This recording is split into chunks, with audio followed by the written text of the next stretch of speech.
السلام علیکم ورحمۃ اللہ وبرکاتہ۔ آج میں آپ لوگوں کو حضرت عمر بن عبدالعزیز رحمۃ اللہ علیہ کی ایک سچی کہانی سنانے جا رہا ہوں۔ حضرت عمر بن عبدالعزیز رحمۃ اللہ علیہ اپنے وقت کے ایک خلیفہ تھے، ایک بادشاہ تھے۔ ایک مرتبہ رات کے وقت وہ اپنے دوست کے ساتھ مسجد میں داخل ہوئے۔ رات کے اندھیرے کی وجہ سے مسجد میں لیٹے ہوئے شخص حضرت عمر رضی اللہ عنہ کو نہیں دکھے اور ان کا پیر ان کو ٹکرا گیا۔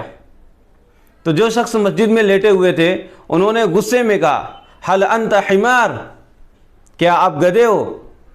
حضرت عمر بن عبدالعزیز رحمۃ اللہ علیہ نے کیا پیارا جواب دیا، لا بل انا انسان وانا عمر بن عبدالعزیز، نہیں بلکہ میں تو ایک انسان ہوں اور میں عمر بن عبدالعزیز ہوں۔ اور آگے چلے گئے۔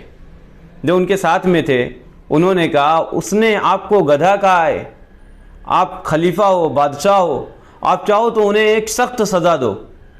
حضرت عمر بن عبدالعزیز رحمۃ اللہ علیہ نے فرمایا، اس نے مجھے گدھا نہیں کہا، اس نے پوچھا تھا کہ آپ گدھے ہو؟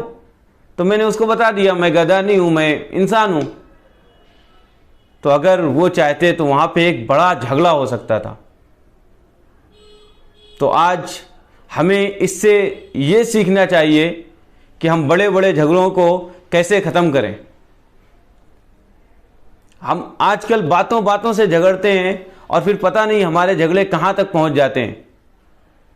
تو ہمیں اپنے ذہن سے، اپنی عقل سے ایسے کام کرنے چاہیے کہ جھگڑے ختم ہوں، اور ہمیں جھگڑوں سے دور رہنا چاہیے۔